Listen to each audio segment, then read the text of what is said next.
नमस्कार मित्रों, मैं अशोक कुमार आप सभी का इस YouTube चैनल पर स्वागत करता हूं। दोस्तों, आज के इस वीडियो के अंतर्गत अपन चर्चा करेंगे मांग की लोच, इलास्टिसिटी ऑफ डिमांड, जो कि अर्थशास्त्र विषय के लिए बड़ा ही महत्वपूर्ण टॉपिक है। इस लोच को, इलास्टिसिटी को समझने के बाद हमें अर्थशास्त्र विषय को समझने में बड़ी सरलता, सुगमता होगी। इसलिए दोस्तों, इसको बड़ी सहज तरीके से हमें समझना होगा। चलते हैं आज के इस टॉपिक पर, मांग की लोच पर। लेकिन उससे पहले कुछ महत्वपूर्ण बिंदुओं पर अपन चर्चा करना चाहेंगे, जिसे समझने के पश्चात हमें मांग की लोच को समझने में बड़ी सरलता, सहजता महसूस होगी। चलते हैं इन बिंदुओं पर। प्रथम बिंदु पर चलते हैं, अचर कांस्टेंट संख्या और दूसरी है चर वेरिएबल संख्या है। दोनों में महत्वपूर्ण अंतर है, इनको जानना बेहद आवश्यक है। उससे पहले मैं दो शब्द और हैं, एक होती है चल संपत्ति और एक होती है अचल संपत्ति। जैसा कि आप इनके बारे में जानते हो, अचल संपत्ति वह संपत्ति होगी जिसे एक स्थान से दूसरे स्थान पर ले जाना संभव नहीं है, अर्थात उसके स्थान परिवर्तन करना संभव नहीं होगा। जैसे हमारा मकान है, कोई विद्यालय परिसर है, कोई हॉस्पिटल है, वो एक स्थान पर ही रहते हैं। लेकिन चल संपत्ति जिसे एक स्थान से दूसरे स्थान पर ले जा सकते हैं, जैसे अपने रुपए पैसा है, अपन जेब में जो हमारे पैसा है वो एक स्थान से दूसरे स्थान पर अपन ले जा सकते हैं। ठीक उसी प्रकार अगर इन अचर संख्याओं और चर संख्याओं पर अपन चर्चा करें, तो अचर कांस्टेंट संख्याएं वे होंगी जिनका मान समय, टाइम और परिस्थितियों के अनुसार नहीं बदलता है, अर्थात उनका मान यथावत रहता है। जैसे हम बात करें 0, 1, 8, 2, 5, ये विभिन्न जो पूर्ण संख्याएं हैं, इनका मान कभी भी नहीं बदलता है। जैसा मैं बात करना चाहूँ 2 के बारे में, तो भूतकाल में भी इस 2 को 2 ही कहा जाता है, आज भी इस 2 को 2 ही कहा जाएगा और भविष्य में भी 2 को 2 ही कहा जाएगा। अर्थात कभी इसका मान 2 से 3 नहीं होगा, अर्थात इसका मान यथावत ही रहेगा। ये सब क्या है? कांस्टेंट संख्या है जिनकी मान परिवर्तित, इनका वैल्यू है वो परिवर्तित नहीं होता है। आगे अपन बात करें चर वेरिएबल संख्याएं, इनका बड़ा महत्वपूर्ण रोल है अर्थशास्त्र के अंतर्गत, इसको समझना बेहद आवश्यक है।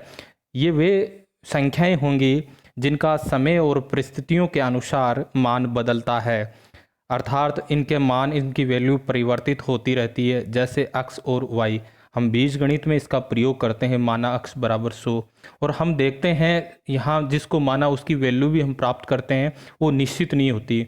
यहाँ x बेचारा, इसका मान हम कुछ भी रख लें, नाराज भी नहीं होता। ठीक उसी प्रकार अपन अर्थशास्त्र के अंतर्गत देखें, जो आर्थिक चर हैं जिनमें अपन बात करें, कीमत है, राष्ट्रीय आय है, उत्पादन मात्रा है, ये सारे वेरिएबल हैं, चर संख्याएं हैं। क्यों हैं? क्योंकि इनका मान निश्चित नहीं होता है, अर्थात इनके मान में, इनकी वैल्यू में परिवर्तन होता रहता है। जैसे राष्ट्रीय आय की बात करें तो प्रतिवर्ष इसके मान में परिवर्तन होता रहता है। अब इन चर वेरिएबल संख्याओं का अगर बात करें तो ये 2 प्रकार की होती हैं, इनको भी जानना बेहद आवश्यक है, इनको पहचान करना भी बेहद आवश्यक होगा, क्योंकि हम अर्थशास्त्र के अंतर्गत विभिन्न फलन की बात करेंगे, फंक्शंस की बात करेंगे, जिनको अपन को पहचानना होगा। यहाँ हम देखें, ये जो वेरिएबल है वो 2 प्रकार के होते हैं। एक है आश्रित चर जिसे डिपेंडेंट वेरिएबल भी कहा जाता है, दूसरा है स्वतंत्र चर जिसे इंडिपेंडेंट वेरिएबल कहा जाता है। इनको जानना बेहद आवश्यक है और इनकी पहचान करना हमारे लिए बड़ा ही सुनिश्चित होगा, क्योंकि जब तक ये हम नहीं जान पाएंगे कौन सा आश्रित चर है, कौन सा स्वतंत्र चर है, तो आगे जैसे हम लोच की बात करेंगे, इलास्टिसिटी की बात करेंगे, उसको निकालने में बेहद मुश्किल महसूस करेंगे। हम बात करें इन पर, तो आश्रित चर, डिपेंडेंट वेरिएबल वे चर होंगे जिनका मान अन्य चरों पर निर्भर करता है। मैं यूं कहूं कि ऐसे चर वेरिएबल जो किसी दूसरे पर निर्भर करते हैं, दूसरे के द्वारा प्रभावित होते हैं, वो सारे के सारे क्या होंगे? आश्रित चर होंगे। दूसरा अपन बात करें स्वतंत्र चर, इंडिपेंडेंट वेरिएबल, तो वे चर होंगे जिनका मान अन्य चरों पर निर्भर नहीं करता है, अर्थात अन्य चरों के द्वारा प्रभावित नहीं होते हैं, स्वतंत्र होते हैं। अब इनको जानना बेहद आवश्यक है कि कौन सा डिपेंडेंट वेरिएबल होगा, कौन सा इंडिपेंडेंट वेरिएबल होगा। सारा सिस्टम इसी पर आधारित है। हम फलन की बात करें, फंक्शन की बात करें, तो 2 या 2 से अधिक कोई वेरिएबल हैं, उनके बीच जो फलनात्मक संबंध पाया जाता है उसे फलन कहेंगे। अपन एक छोटा सा उदाहरण यहाँ अपन लें, जैसे मांग फलन की बात करें, एक सामान्य मांग फलन की, डी एक्स फलन पी एक्स, यहाँ ये फलन है, ये एफ फलन है जो कि इन दोनों के मध्य संबंध को दर्शाता है। ठीक है, अब यहाँ ये फलन न तो इस पी एक्स से मल्टीपल है, न प्लस है, न बाकी है। इस एफ का काम, ये एफ फलन को दर्शा रहा है। ये डिमांड फंक्शन की बात करें हैं, ये एफ फंक्शन है जो कि इन दोनों के मध्य संबंध दर्शा रहा है। इसका काम इन दोनों के मध्य संबंध को दर्शाना होता है। यहाँ एक बात और ध्यान में रखना कि सामान्यतः है जो इंडिपेंडेंट वेरिएबल है, स्वतंत्र चर है, वो हमेशा राइट हैंड साइड पर रखा जाता है, यानी दाएं तरफ रखा जाता है, और डिपेंडेंट वेरिएबल आश्रित चर वो बाईं तरफ रखा जाता है। जैसे विभिन्न प्रकार के अर्थशास्त्र के अंतर्गत अपन फलनों की चर्चा करेंगे, जिसके अंतर्गत अपन बात करते हैं जैसे मांग फलन है, पूर्ति फलन है, उत्पादन फलन है, लागत फलन है। ये तमाम जितने भी फलन हैं उसके अंतर्गत हमें एक तरफ आश्रित चर मिलेगा और एक तरफ हमें स्वतंत्र चर अर्थात इंडिपेंडेंट वेरिएबल मिलेगा। यहाँ इस दोनों के मध्य जो संबंध दर्शा रहा है वो फलन है, और यहाँ इस जो मांग फलन यहाँ पर देख रहे हैं कीमत से ये मांग मात्रा प्रभावित होगी, अर्थात स्वतंत्र चर इस इंडिपेंडेंट वेरिएबल में किसी प्रकार का परिवर्तन होगा जिसके कारण मांग मात्रा प्रभावित होगी। परंतु ये आवश्यक नहीं है कि इस मांग में परिवर्तन होने के कारण कीमत प्रभावित हो। जैसा हम लॉ ऑफ डिमांड मांग के नियम के अंतर्गत अध्ययन करते हैं, अन्य बातें समान रहने पर वस्तु की कीमत में परिवर्तन होने पर मांग मात्रा प्रभावित होती है। परंतु ऐसा कभी भी अपन अध्ययन नहीं करते हैं कि मांग मात्रा में परिवर्तन होने पर कीमत प्रभावित होगी। तो दोस्तों, सबसे प्रमुख बात इसके अंतर्गत निकल कर आती है कि हम इनके अंतर्गत जो फलन पढ़ रहे हैं वहाँ हमें सामान्यतः इन स्वतंत्र चर, इंडिपेंडेंट वेरिएबल और डिपेंडेंट वेरिएबल को पहचानना है। तो सामान्यतः मुख्यतः हमने बात की कि राइट हैंड साइड की तरफ हमेशा इंडिपेंडेंट वेरिएबल होता है और इधर डिपेंडेंट वेरिएबल होता है। इसकी पहचान करने के बाद और कुछ मूल तथ्यों के आधार पर अपन देखें, जैसे मांग फलन की बात करें तो हम यहाँ मांग के फलन की बात करें, मांग को प्रभावित करने वाले वेरिएबल की बात कर रहे हैं, विभिन्न प्रकार के तत्वों की बात करें जो मांग को प्रभावित करते हैं, और यहाँ हमने लिया है केवल वस्तु की कीमत। यहाँ हम देखते हैं अगर मांग फलन की संपूर्ण की बात करें तो मांग मात्रा है वो जैसे वस्तु की प्राइस है, संबंधित वस्तु कोई वाई वस्तु हो उसकी कीमत भी प्रभावित करती है, उपभोक्ता की आय भी प्रभावित करती है, उपभोक्ता की हैबिट, आदत, रुचि, फैशन, मौसम, ये इत्यादि विभिन्न वेरिएबल हैं जिनके कारण मांग प्रभावित होती है। अर्थात यहाँ आप देखोगे मांग मात्रा प्रभावित होती है। यहाँ फलन को भली भांति जानना पहचानना आवश्यक है, और उसमें आश्रित चर और स्वतंत्र चर को पहचान हमें बहुत ही आवश्यक है। एक सामान्य जर्नल हम व्यवहारिक उदाहरण की देखें तो एक क्लासरूम की स्थिति के बारे में जानें। क्लासरूम में एक टीचर अध्यापन का कार्य करा रहा है, और विभिन्न जो छात्र हैं उस क्लासरूम, उस कक्षा के, जैसे हम क्लास 10th की बात करें, 9th की बात करें, तो इन छात्रों के द्वारा यहाँ हम देखें कि जो अध्यापक है, टीचर है, वो यहाँ अपन मान लें कि वो क्या है, एक इंडिपेंडेंट वेरिएबल है, स्वतंत्र चर है, और ये सारे बच्चे हैं वो क्या है, डिपेंडेंट वेरिएबल है, अर्थात वो अध्यापक पर आश्रित है। यहाँ अध्यापक के द्वारा जो गतिविधि की जाएगी उससे ये विद्यार्थी प्रभावित होंगे। मैं यूँ कहूँ कि अध्यापक किसी एक छात्र को, एक स्टूडेंट को कहता है कि क्लासरूम से बाहर चले जाओ, तो निश्चित रूप से हम कहेंगे और ये मानेंगे कि यहाँ अध्यापक, ये जो बालक है, जो विद्यार्थी है, स्टूडेंट है, वो इस क्लासरूम से बाहर निकलेगा।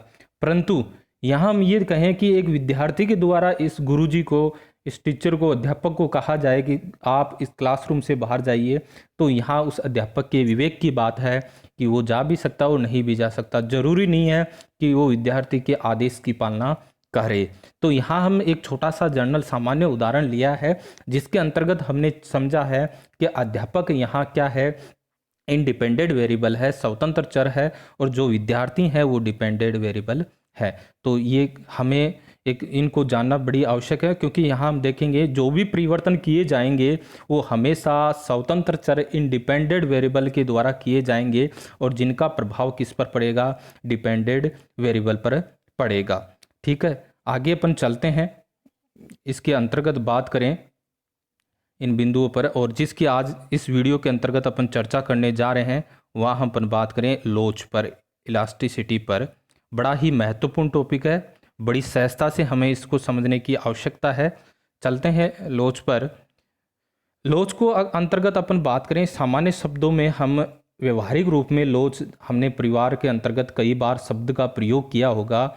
हमारे हाथ में किसी प्रकार का धातु का बर्तन है और माताजी के द्वारा ये कहा जाता है कि ध्यान से पकड़ना, कहीं गिर जाएगा तो इसके अंतर्गत लोच पड़ जाएगी। तो यहाँ हम बात करें लोच का, अगर सामान्य शब्दों में बात करें तो परिवर्तन होना। जैसे हम कोई, हमारे पास हाथ में वायर है, हम वायर को मोड़ दें तो मोड़ने पर उसमें क्या होगा, परिवर्तन होगा। लेकिन अर्थशास्त्र विषय के अंतर्गत अपन यहाँ चर्चा करें कि लोच का अगर शाब्दिक अर्थ क्या है, क्या यहाँ लोच अर्थशास्त्र के अंतर्गत प्रयुक्त होती है, उसके तत्पश्चात हम मांग की लोच पर चर्चा करेंगे। लेकिन उससे पहले हमें लोच को जानना आवश्यक है। तो कोई भी फलन है, जैसे हमने मांग फलन की, डिमांड फंक्शन की बात की थी, कोई भी प्रकार का फंक्शन है तो उसमें जो स्वतंत्र चर है, इंडिपेंडेंट वेरिएबल है, में कोई परिवर्तन हो, जैसा कि हमने अभी बात की, जितने भी तमाम परिवर्तन होंगे वो किसके द्वारा होंगे, इंडिपेंडेंट वेरिएबल यानी स्वतंत्र चर के द्वारा होंगे। और उसके कारण आश्रित चर पर, डिपेंडेंट वेरिएबल में जो प्रतिक्रिया होगी, जो रिएक्शन होगा, किस प्रकार का परिवर्तन होगा, वो जो मापता है वो क्या होगा, लोच होगा। यानी किसकी लोच, आश्रित चर की लोच। जैसे अभी हम बात करें डिमांड फंक्शन की, तो यहाँ मांग की लोच की बात करें तो मांग की लोच यानी शब्द के अंतर्गत आ रहा है, मांग, डिमांड आ रहा है, तो निश्चित रूप में हम देखेंगे किसके परिवर्तन को ज्ञात करेंगे, मांग की, डिमांड की, मांग मात्रा की। अब वो हम देखेंगे किसके कारण हुआ है, कीमत के कारण हुआ है, किसी दूसरी वस्तु की कीमत के कारण हुआ है, उपभोक्ता की इनकम के कारण हुआ है, आदत, रुचि, फैशन, तमाम इतने वेरिएबल हैं जिनके द्वारा मांग की जो मांग मात्रा है वो प्रभावित होती है।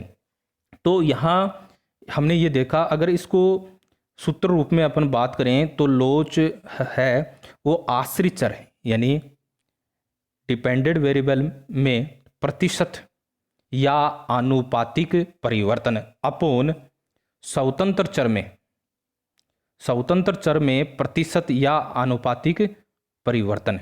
ठीक है, तो ये क्या हुई, लोच हुई।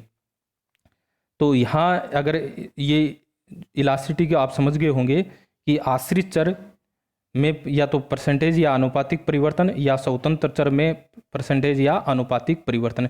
तो यहाँ हम देख रहे हैं कि आश्रित चर को हमने यहाँ ऊपर रखा है और स्वतंत्र चर को हमने यहाँ नीचे रखा। दोस्तों किसी प्रकार से हमें यहाँ रटने की आवश्यकता नहीं है। इस लोच को समझ गए तो ये मान लो कि अर्थशास्त्र विषय को समझने में बड़ी सरलता होगी। आगे हम विभिन्न इसकी पार्ट्स, इंटरनेशनल इकोनॉमिक्स है, डेवलपमेंट है, पब्लिक फाइनेंस है, तमाम ये भाग हैं, वहाँ इस लोच का महत्वपूर्ण रोल होता है। तो इसको समझना बड़ा महत्वपूर्ण है। यहाँ स्वतंत्र चर को, यहाँ हम जैसे ही हमने इंडिपेंडेंट वेरिएबल की पहचान कर ली तो उसके बाद ये आप तय कर लेना हमेशा कि जो इंडिपेंडेंट वेरिएबल है उसको यहाँ नीचे रखेंगे। उसके कारण जो परिवर्तन पड़ रहा है, जैसे हम यहाँ आगे मांग की लोच की बात करेंगे, इलास्टिसिटी ऑफ डिमांड की बात करेंगे, तो वहाँ हम देखेंगे कि कीमत, सामान्यतः कीमत में परिवर्तन का डिमांड जो मांग मात्रा है उसमें जो प्रभाव पड़ता है, तो मांग मात्रा के परिवर्तन को हम बटे के ऊपर रखेंगे। यहाँ इसको बड़ी सरलता से ध्यान में रख सकते हो। जैसे कि एक सामान्य सा उदाहरण है मेरा कि कोई लाइन लगी हुई है और निश्चित रूप से उस लाइन में अगर किसी भी राशन की लाइन लगी है तो धक्का पीछे से लगेगा और उसका प्रभाव आगे वाले को पड़ेगा। ठीक है ना। तो हमेशा जो परिवर्तन करता है उसको पीछे या नीचे की तरफ होता है। जैसे हम ये देखें कि कोई सिनेमा हॉल है या कोई कार्यक्रम चल रहा है तो सीटियाँ पीछे से बजेगी। ठीक है, तो अगर फिर लड़ाई झगड़ा होगा तो प्रभाव कौन से पड़ेगा, आगे वाले, पीछे वाले तो भाग जाएंगे। तो ठीक उसी प्रकार जिसमें हम यहाँ देखेंगे जो स्वतंत्र चर है, इंडिपेंडेंट वेरिएबल है, उसको नीचे रखा जाएगा। उसके कारण जो प्रभाव पड़ रहा है आश्रित चर पर, डिपेंडेंट वेरिएबल को, उसको ऊपर की तरफ रखेंगे। तो यहाँ सबसे पहली बात है, हमें यहाँ डिपेंडेंट और इंडिपेंडेंट वेरिएबल को जानना बेहद आवश्यक है। चलते हैं मांग की लोच पर, बड़ा ही महत्वपूर्ण है। इलास्टिसिटी ऑफ डिमांड की बात करेंगे तो सामान्य शब्दों में बात करें कि वस्तु की मांग मात्रा के निर्धारक, डिटरमिनेंट्स ऑफ डिमांड क्वांटिटी, यानी इनमें अब यहाँ थोड़ा सा हमें थोड़े उच्च स्तर की बात करनी होगी। मांग मात्रा के निर्धारक, सामान्यतः हम पढ़ते हैं वस्तु की कीमत में परिवर्तन के आधार पर लोच को पढ़ने का प्रयास करते हैं, लेकिन मेरे द्वारा यहाँ अगर अपन बात करें कि मांग की मात्रा को निर्धारित करने वाले कई वेरिएबल्स हैं, डिटरमिनेंट्स हैं, जिनमें हम बात करें वस्तु की कीमत, संबंधित वस्तु कोई दूसरी वस्तु है, उपभोक्ता की आय है, इनमें से किसी में परिवर्तन हो जाए जिसके कारण मांग मात्रा, डिमांड क्वांटिटी पर कोई प्रतिक्रिया होती है, उसकी माप को हम क्या कहेंगे? लोच कहेंगे। ठीक है, और अब हमने देख लिया कि मांग मात्रा है वो आश्रित चर है, डिपेंडेंट वेरिएबल है, और जो निर्धारक है, तो जो डिटरमिनेंट्स हैं वो क्या हैं? स्वतंत्र चर है। तो अभी मैंने बताया कि जो आश्रित चर है उसको यहाँ ऊपर रखा जाएगा और ये स्वतंत्र चर जो इंडिपेंडेंट वेरिएबल है उसको नीचे रखा जाएगा, और इसके या तो प्रतिशत, परसेंटेज या आनुपातिक परिवर्तन, यहाँ मांग मात्रा के निर्धारकों में प्रतिशत या आनुपातिक परिवर्तन के द्वारा इस मांग की लोच को अपन प्राप्त कर सकते हैं। किस प्रकार से प्राप्त होगा उस तमाम बिंदुओं पर इस वीडियो के अंतर्गत चर्चा करेंगे। किस प्रकार से इस सूत्र का निर्माण करेंगे हम, उसकी भी इसके अंतर्गत चर्चा करेंगे, लेकिन कुछ महत्वपूर्ण बिंदुओं के अंतर्गत हम चलेंगे। यहाँ आप लोच को जान गए होंगे, अर्थशास्त्र के अंतर्गत जो भी आश्रित चर है उसको ऊपर रखेंगे और जो स्वतंत्र चर है, इंडिपेंडेंट वेरिएबल है, उसको नीचे रखेंगे। ठीक है, ये जो इंग्लिश मीडियम के विद्यार्थी हैं वो इस प्रकार भी इसको ध्यान में रख सकते हैं। तो आगे कुछ इसके अंतर्गत कुछ खास बिंदु है उन पर भी मैं चर्चा कर लेता हूँ। इसमें कुछ नोट्स हैं, आप भी इनको नोट आउट करना। पहले अपन इन पर चर्चा कर लेते हैं। आप इस वीडियो को एक दो बार देखोगे और इनके आप नोट्स बना अपने अनुसार अपने शब्दों में बनाओगे तो बिल्कुल ये बड़ी सरलता से समझ में आएगा।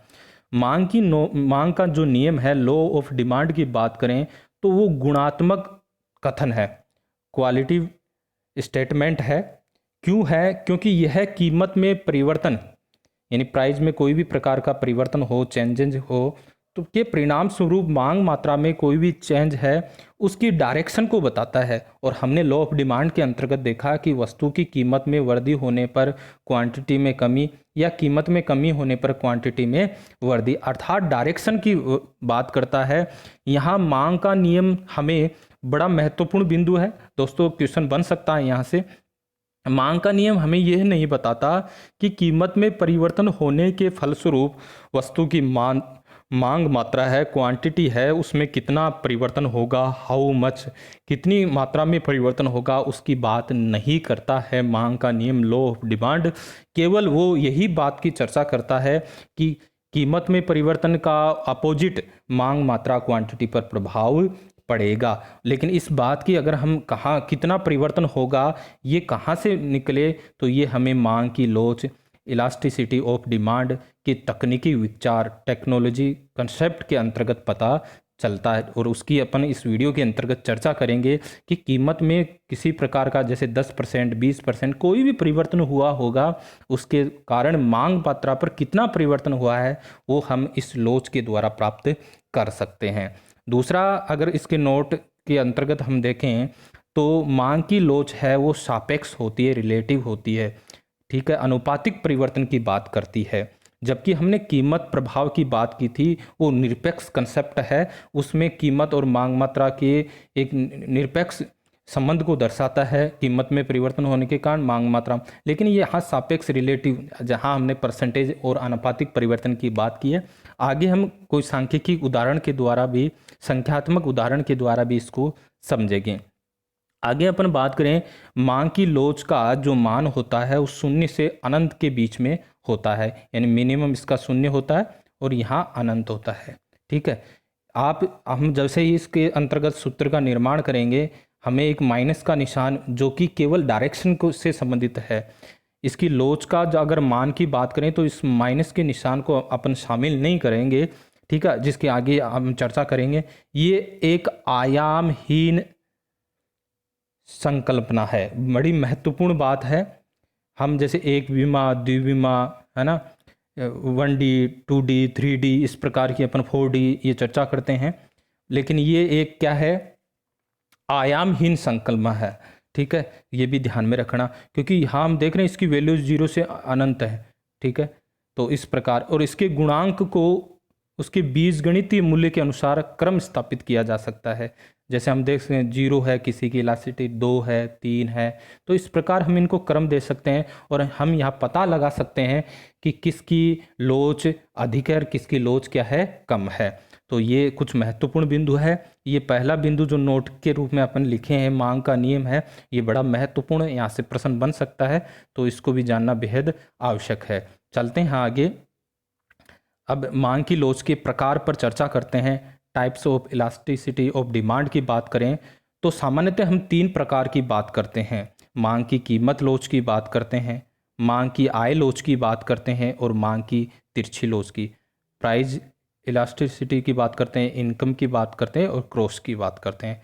लेकिन अपन सामान्यतः बात करें कि मांग की लोच को के कोई निश्चित प्रकार नहीं होते, ये महत्वपूर्ण बात है, बल्कि मांग मात्रा के जितने हमने निर्धारक कारक देखे थे, ठीक है, जितने फैक्टर्स की बात की थी जिनके द्वारा मांग क्वांटिटी प्रभावित होती हैं, उतने ही इसके प्रकार होंगे।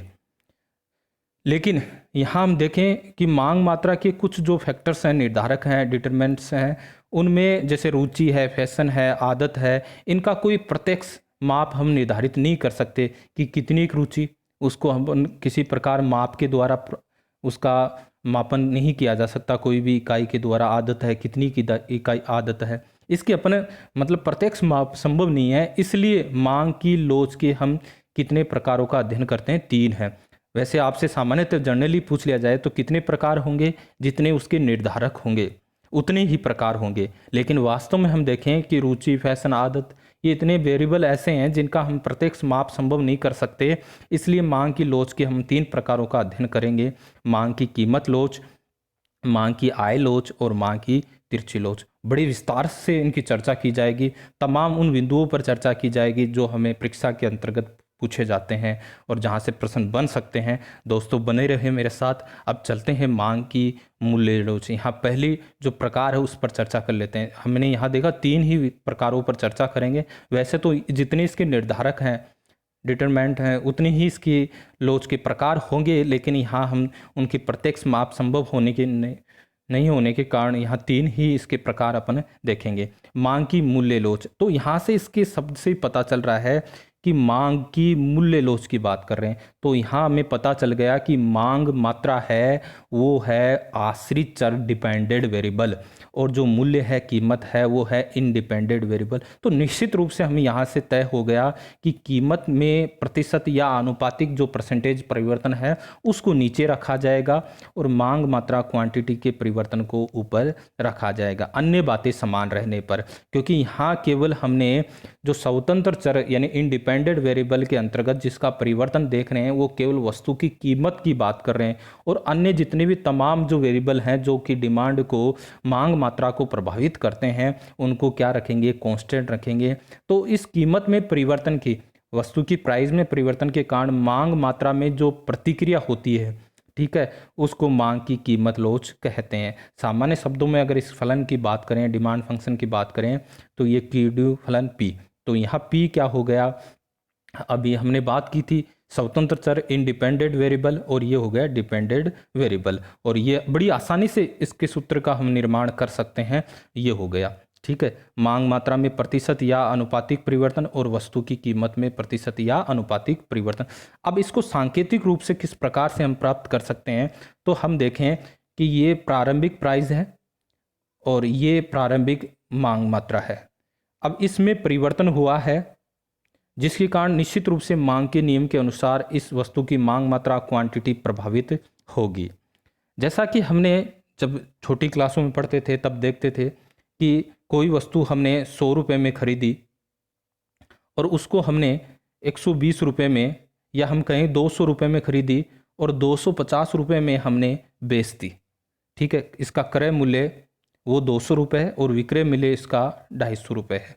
तो निश्चित रूप से आपसे कोई पूछे कि लाभ हुआ या हानि, प्रॉफिट हुआ या लॉस, तो निश्चित रूप से हम कहेंगे प्रॉफिट हुआ। लेकिन कितने परसेंटेज का हुआ, तो वो अपन कैसे निकालेंगे, कितना परिवर्तन हुआ जी, 50 का परिवर्तन हुआ, तो 50 को ऊपर की तरफ परिवर्तन, और प्रारंभिक मान, अब हमेशा हमने पढ़ा था कि लॉस या प्रॉफिट परसेंटेज है वो हमेशा क्रय मूल्य पर निकाला जाता है। तो क्रय मूल्य कितना है 200, और परसेंटेज के लिए 100 से हम क्या करते हैं, गुणा करते हैं, मल्टीपल करते हैं।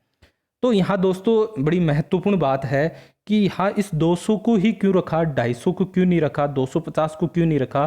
तो हमेशा जो परसेंटेज हम निकालते हैं वो हमेशा प्रारंभिक मूल्य पर निकाला जाता है। ये बड़ी बेहद जानने योग्य बात है। हम सीधा ही इसको रट लेते हैं कि हमेशा क्रय मूल्य पर निकलता है। तो क्रय मूल्य पर क्यों निकलता है, क्योंकि क्रय मूल्य प्रारंभिक मान है, क्योंकि हमने पहले खरीदा है फिर बेचा। कोई भी किसी प्रकार का परसेंटेज अगर हम निकालेंगे तो हमेशा वो क्या होगा कि प्रारंभिक, अगर जो परिवर्तन निकाल रहे हैं, परसेंटेज परिवर्तन निकाल रहे हैं, तो हमेशा उसके अंतर्गत हम प्रारंभिक मान को नीचे की तरफ रखेंगे।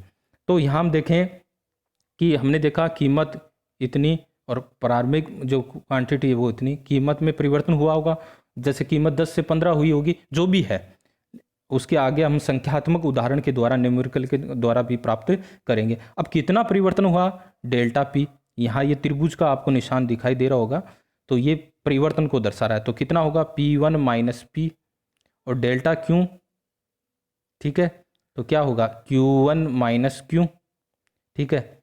अब इसके कीमत के परसेंटेज परिवर्तन को कैसे निकालेंगे, अभी हमने देखा कि जो परिवर्तन है उसको यहाँ 50 रखा था ना अभी हमने, और प्रारंभिक मान क्या होगा P इंटू 100, और यहाँ क्वांटिटी के परिवर्तन को कैसे निकालेंगे, परसेंटेज परिवर्तन को delta Q upon Q into 100, ठीक है। अब ठीक उसी प्रकार यहाँ आप देखिए, ये हमने इसको प्राप्त कर लिया है। ये हो गया किसके परिवर्तन को, परसेंटेज परिवर्तन है मांग मात्रा के, क्वांटिटी का, और ये किसका है, कीमत का। अब ये 100 से 100 कैंसिल हो गया, तो ये क्या हुआ डेल्टा क्यू अपॉन क्यू, और इसको इस प्रकार लिख सकते हैं डेल्टा पी अपॉन पी। अब ये परिवर्तित हो जाएगा डेल्टा क्यू अपॉन क्यू गुणा multi into P upon delta P, क्योंकि ये बदल जाएगा मान जब भाग से इसको गुणा में परिवर्तित करेंगे इसका मान। और तो अब इसको व्यवस्थित रूप से लिखें तो इस p को यहाँ लिख दिया और इसको इधर लिख दिया, क्योंकि 2 गुणा 3 या 3 गुणा 2 एक ही बात है। तो इस प्रकार हमें ये इसको व्यवस्थित करें तो इसको लिख दिया p upon Q into delta Q upon delta P. तो इस प्रकार से हमें हमारे सामने ये सूत्र निकल कर आता है। यहाँ ये माइनस का निशान केवल क्या है, डायरेक्शन को दर्शा रहा है, जो कि हमें ये बता रहा है मांग के नियम के अनुसार, लॉ ऑफ डिमांड के अनुसार कीमत और मांग मात्रा में विलोम संबंध है, ठीक है। तो इसको भी ध्यान में रखना। अगर इसकी वैल्यू निकालनी होगी कितनी है, तो हमेशा इसका जो निरपेक्ष मान है, संख्यात्मक मान है, उसके द्वारा ही इसकी जो मांग की लोच की सीमा है इसकी निर्धारण कर सकते हैं। माइनस के निशान को सिर्फ अपन इस बात के लिए यहाँ लगाया है कि हम यहाँ इसको स्पष्ट कर सकते हैं कि कीमत और मांग मात्रा क्वांटिटी में विलोम संबंध है, ठीक है। और ये है अवकलन रूप, पूर्ण अवकलन रूप है, डिफरेंशियल, ठीक है। तो इसमें ये डेल्टा क्यू अपॉन डेल्टा, यहाँ delta Q upon delta P की जगह D Q upon D P लिखा है। तो दोस्तों ये जो अगर हम सूत्र का प्रयोग करेंगे तब करेंगे जब हमें प्रारंभिक मान, यानी कीमत 10 है, कीमत बढ़कर 20 हो गई, मांग मात्रा 100 थी और मांग मात्रा घट के यहाँ 50 हो गई, तो ऐसी स्थिति में हम इस सूत्र के द्वारा इसका प्रयोग करेंगे, जिसके हम आगे चर्चा करेंगे। लेकिन इसका प्रयोग तब करेंगे जब हमें कोई समीकरण के रूप में दिया हो, जैसे ये दिया हो Q बराबर 100 माइनस 2P। तो यहाँ हम ये नहीं कह सकते कि कीमत का प्रारंभिक मान क्या होगा या क्वांटिटी प्रारंभिक की क्या थी बाद में क्या हो गई। तो ऐसी स्थिति में इस पूर्ण अवकलन रूप के द्वारा हम यहाँ इसका सॉल्यूशन करेंगे कि लोच कितनी प्राप्त हुई है, ठीक है। ये आंशिक अवकलन रूप है। ये कब होगा, जब हमने यहाँ देखा इंडिपेंडेंट वेरिएबल में बहुत ज़्यादा चर होते हैं, लेकिन यहाँ इस स्थिति में पूर्ण अवकलन की स्थिति में केवल एक ही इंडिपेंडेंट वेरिएबल है, तब इसका प्रयोग करते हैं। और एक से अधिक इंडिपेंडेंट वेरिएबल होते हैं तब इसका आंशिक अवकलन, ये आपको डेल का निशान, del q upon del p का प्रयोग किया जाएगा। तो दोस्तों आज की इस वीडियो के अंतर्गत हमने मुख्य मुख्य बात इस लोच की चर्चा की है और अब तक हम मांग की मूल्य लोच कीमत लोच पर पहुंच चुके हैं। आगे अपन बात करेंगे इस मांग की मूल्य लोच प्राइस इलास्टिसिटी ऑफ डिमांड के को किस प्रकार से हम मापा जा सकता है। कुछ हम संख्यात्मक उदाहरणों के द्वारा भी समझेंगे, कुछ पिछले कोई परीक्षाओं के अंतर्गत पूछे गए सवालों को भी इसके अंतर्गत रखेंगे। उसके अंतर्गत कौन कौन सी विधियां हैं जिसके द्वारा हम मांग की मूल्य लोच को माप सकते हैं। इसकी श्रेणियों की चर्चा करेंगे जिसके अंतर्गत हमने पढ़ा है पूर्ण लोचदार, पूर्ण बेलोचदार, अत्यधिक लोचदार, इकाई लोचदार। उन तमाम बिंदुओं पर अपन चर्चा करेंगे आगे आने वाले वीडियो तक। आज के लिए बस इतना ही। बस आप लोगों से अपनी यही छोटी सी अपील है कि आप इस चैनल से जुड़ें। ये नहीं है कि आप इसको मतलब सब्सक्राइब करो या फैलाओ, कोई बात नहीं, आप इससे लाभान्वित हो और कम से कम आप अपने कमेंट मेरे तक पहुंचाने का बिल्कुल प्रयास करो जिससे मैं और अच्छा करने का प्रयास कर सकूं। मेरा सिर्फ ध्येय यही है कि अपने इस अर्थशास्त्र विषय को जीवित रखा जाए और उसमें कुछ मूल नए परिवर्तन किए जाएं। आप अपने कमेंट बॉक्स के अंतर्गत मुझे बिल्कुल इसका जवाब दोगे। आगे आने वाले वीडियो के अंतर्गत इस मांग की मूल्य लोच की आगे बिल्कुल विस्तार से चर्चा की जाएगी, जिसमें इसके दो अन्य प्रकार हैं उन पर भी चर्चा की जाएगी, प्रतिस्थापन की लोच की भी बात की जाएगी, ठीक है। और आय लोच के अंतर्गत हमने एंजिल वक्र की लोच जो है उस पर भी चर्चा की जाएगी। अब तक के लिए बस इतना ही दोस्तों, बने रहे इस चैनल के साथ। धन्यवाद।